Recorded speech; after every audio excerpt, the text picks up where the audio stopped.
Magandang araw po sa inyo lahat. Oras po dito sa Madagascar ngayon ay 4:34 at araw ng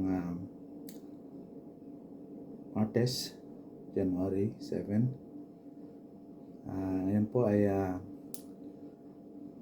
naisipan kong magpasimula sa aking pagbablog sa ganang ako po ay nagtatrabaho dito sa Madagascar bilang isang mechanic sa power plant, nickel and cobalt. Naisipan ko pong gumawa ng content para kahit paano may bahagi ko sa Madagascar ang aking pagtulong at naisipan kong gawing content ay ang aking pagtulong sa mga mahirap. Palibasa ako isang mahirap lang din at gusto kong makatulong sa katulad ko, na sabihin man natin na ako ay marami ring pamilya at marami ring kamag-anak na mahirap. Ngunit bakit ako gagawa ng content na tutulong sa mahirap? Ang tanong, bakit nga ba? Dahil siguro yun ang kinakagisnan ko at pagpapalaki sa akin ng aking mga magulang na kahit kami ay wala, kami bata pa, medyo kapos sa pamumuhay, kahit pa paano ang aking mga magulang tumutulong pa din sa mga katulad naming mga mahirap, sa mga mag-anak namin, especially na nangangailangan ng tulong. Kahit kami kapos, nasaksihan namin sa aming mga magulang na pinalaki nila kami na tumutulong at walang hinihingi kapalit. Ngayon na siguro nandito ako sa ibang bansa para magtrabaho, para kumita, sa madaling salita, kumita ng pera para aking may suporta sa aking pamilya.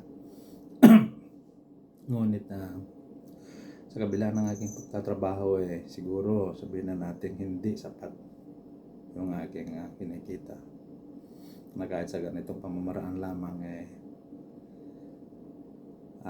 gagamitin ko itong pagkakataon na ito para kahit pa paano makatulong ako at na matulungan din ako ng ginagawa kong content, na matulungan ko sila the other side, other way. Magiging tulay para rin matulungan ko ang aking sarili na may angat at madagdagan ng aking kita at madagdagan ng aking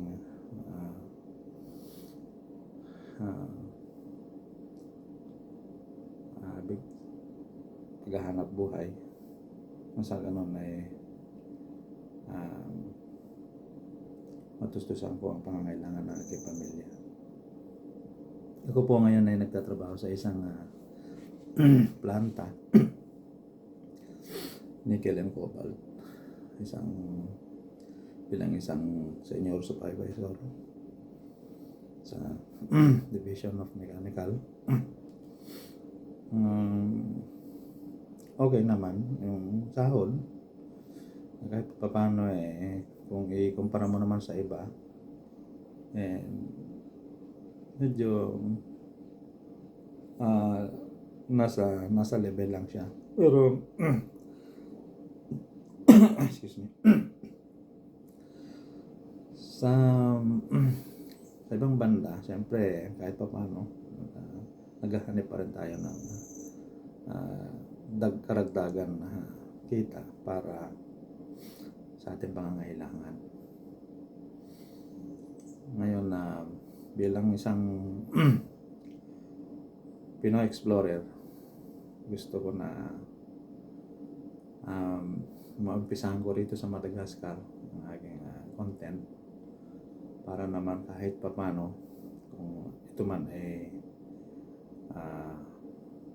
magtuloy-tuloy, siguro hanggang sa aking pagretiro, kung ako ay magre-retiro na sa trabaho dahil medyo pagod na rin tayo sa trabaho, o kailangan na rin natin medyo magpahinga ng konti dahil napakahirap ng mga buwan. Sa totoo lang, napakahirap ng may amo, hindi ko makagalaw ng tawag dito, komportable, lahat kontrolado. Hindi ko naman sinasabi na ayaw ko magpadomina or ayaw kong utusan. Wala naman akong may pagmalaki dahil siyempre hindi naman tayo nakapagtapos ng kolehiyo. Kaya ano man yung narating natin ngayon, siguro papasalamat na lang natin sa Panginoon dahil nabigyan tayo ng kahit paano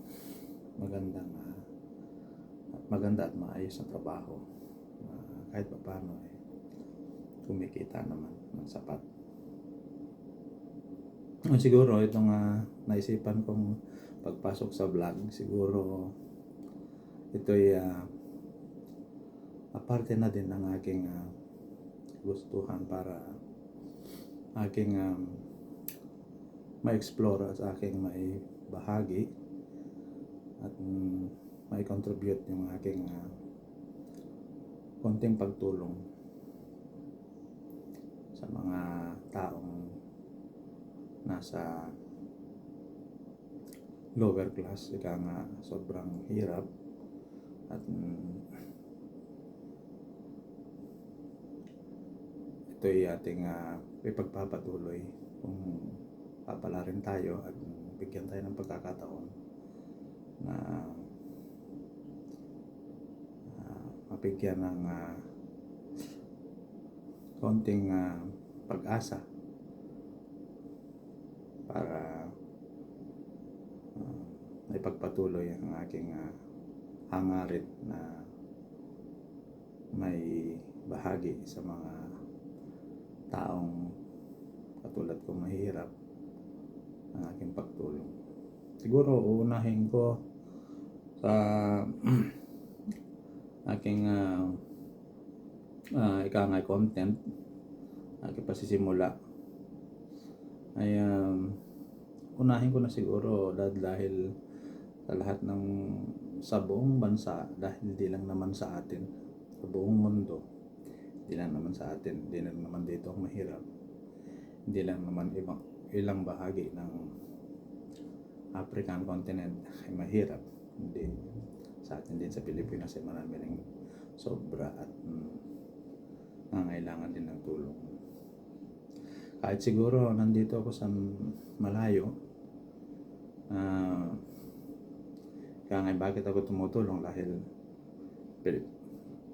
sa kabila ng lahat ako ay Pilipino, bilang banda ako ay Pilipino, at bakit hindi ako, kung hangarin ko man lang din na tumulong, bakit hindi sa Pilipinas? Siguro ang dahilan ay nandito ako sa Madagascar, Africa. Nandito ako nagtatrabaho. Nandito ang aking occupation. Siguro mas priority ko, dito ko simulan yung aking pagbablog dahil di ko siguro magawa sa atin dahil unang-una hindi ko pa alam kung kailan ako matatapos dito. Ang kontrata ko continuous kasi yung kontrata namin dito, hanggat okay pa yung company, hanggat okay naman yung aming record, patuloy naman yung aming kontrata.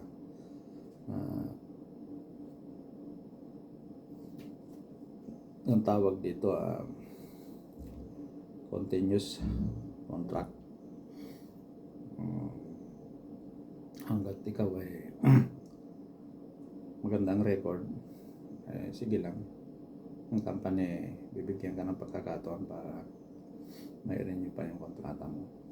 Maliban na lang kung meron kang kalukuhan, meron kang ginagawang hindi karapat dapat na maganda yung nagkatrabahuhan, siguro yun ang magiging nanhi ng pagiging start ng kontrata. Ngayon, dito kasi sa bayan na sa city, hindi city, province of Madagascar, province ng Toamasina, mas malaki yung populasyon.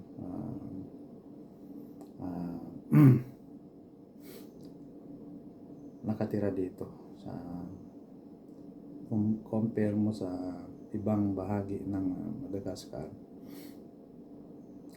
bali pang-apat sa pinakamalalaking populasyon dito sa bahagi ng Madagascar.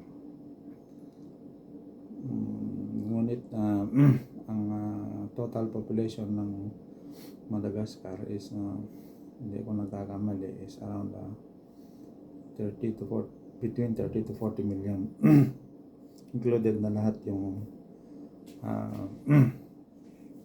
registered, mga registered lang yan. So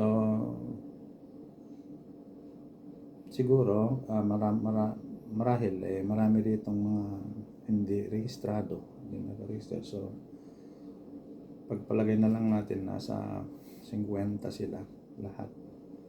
Sobrang liit pa rin ang populasyon kumpara sa laki ng lupain ng Madagascar. Kung kukumpara mo sa Pilipinas, nasa halos 5 times ng lupa ng Madagascar ng Pilipinas. So ang mangyari, dito kami sa Madagascar ngayon sa Ambato, Toamasina. Dito kami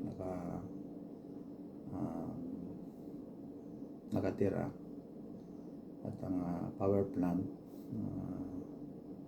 nickel and cobalt, dito rin nakabase.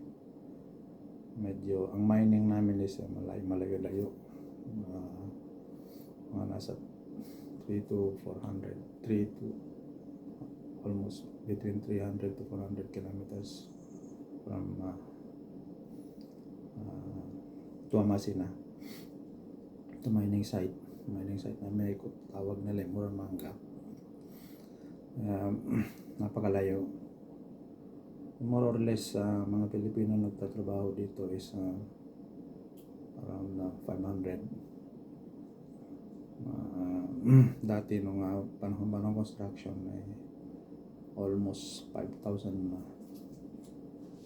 workers, included na lahat yung mga pati yung mga professionals and skilled workers. Sa Pilipino lang yun. Pero kung isama yung mga ibang lahi, siguro more or less 7,000 people, 10,000 included mga lokal. Ganyan karami ang mga magagawa dito nung start begin at 2010 construct. Nagsimula ako sa construction is 2009 until 2010. And then nung ako yung nakatapos na sa aking company construction, so nakuha ako ng actually yung company ko Korean company, and then itong pangalawa kong company, dati construction, And then itong pangalawa ay sa maintenance and services na. So operation and maintenance, kaya ako na-absorb ako. Then since 2010 till present, nandito pa rin ako ngayon. Nagtitiis pa rin para sa pamilya. Kahit pa paano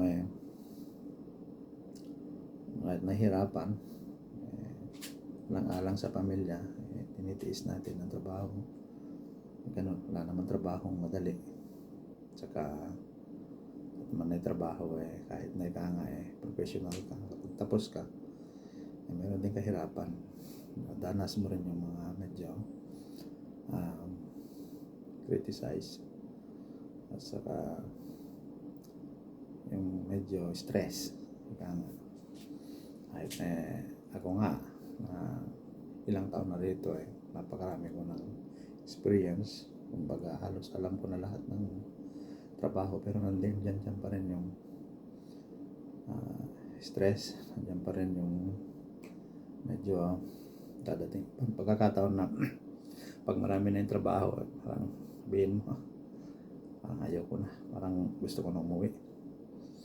Pero lalabanan ka ng pangarap. Yung pangarap kasi hanggat hindi mo nakukuha yung 50% ng pangarap mo, kung ikaw may pangarap sadya, yun ang panlaban mo sa homesick. Minsan nasabi ko, apply na lang ako sa iba dahil mahirap dito. Iniisip ko naman, pag apply sa iba, ganun din, panibagong pagkikisama, at saka panibagong trabaho. So more on familiarize. Kailangan mo magiging familiarize mo pa yung trabaho na kahit alam mo na, siyempre nandun pa rin yung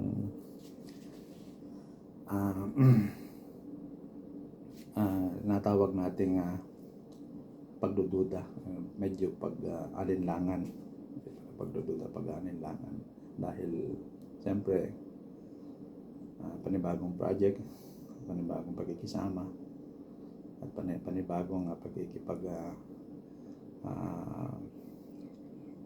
patawag dito, pagkikihalibido sa mga tao, at mga equipment na tatrabahuhin, kahit nasabihin mong pare-parehas lang yan, pero magkakaiba pa rin ang proseso.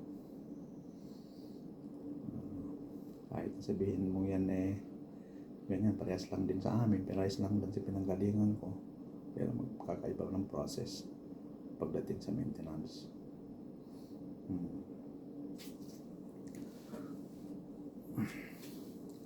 Kaya siguro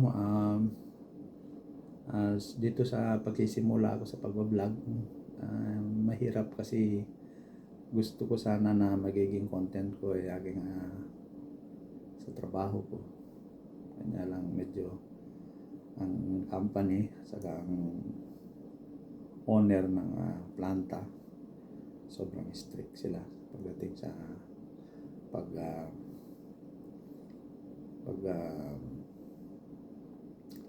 bibidyo, at saka pagkuha ng kahit mga pictures ng mga facilities ng planta. Sobrang mistake. Kahit siguro saan naman, kasi maiwasan kasi yung ano tawag dito, yung mga pagpasok ng mga bawal na gawain, tulad ng paninira ng mga kritiko pagdating sa planta. Ayan naman gagawin nilang dahilan para mabigyan ng problema ng ilan sa mga manggagawa. Kaya pinagbawal ang pagkuha ng picture o video dito sa planta. Ngayon, dito sa pagpasok ko sa pagbablog dito sa bayan ng Tomasina, sana naman walang magiging problema dahil dito sobrang hindi natin alam kung anong klase ng batas kasi dito ay iba, hindi pa siya masyadong civilized. Kaya mangmang pa sila sa mga pagdating sa mga ganitong mga proseso, pagdating pa sa ganitong mga katulad ng ginagawa natin, pagbablog at pagkuha natin siguro ng mga content sa mga bayan at pagkikipag interact sa mga tao. Sana walang magiging problema sa kanilang gobyerno. Ang hangarin lang naman natin makatulong at kapag bahagi ng pagmamahal sa kapwa-tao. Dahil ang hangarin naman natin sa kabutihan, hindi naman para ibagsak natin ang gobyerno nila. Katulad ng sinabi ko nung una, na lahat naman ng bansa, hindi lang naman dito ay lahat ay mahirap. Dito rin marami ring mayayaman, katulad din sa atin, may mga mayayaman, may mga mahirap din naman. Pero more on siguro 50% katulad sa atin, hindi lang 50% naman, at siguro nasa 90% lang dito ang mahirap. And then 10% is may kaya sa buhay. Katulad sa atin, siguro 50-50. Kasi sa atin, baga, yung medyo nasa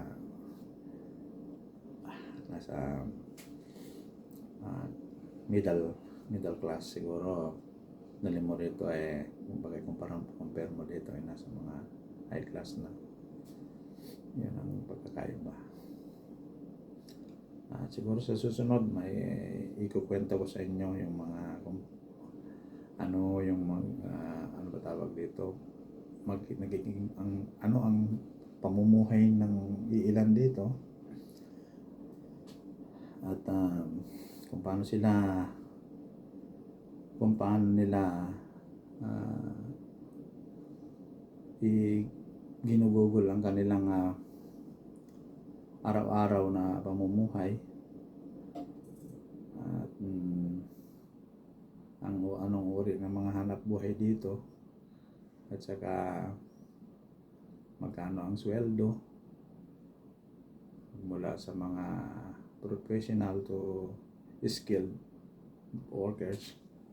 So kukwento ko sa inyo yan sa susunod na ating pagkikita. At hanggang dito na lamang po, at marami pong salamat. Sana po inyo pong angkilikin at suportahan ang aking channel. Ang pangalan po ng aking channel ay Adventure Pinoy Vlog. Yan po. Hinango ko po yan dahil tayo ay adventure. Nandito tayo, and then more on adventure tayo, at tayo Pilipino, tinawag kong Adventure Pinoy Vlog. And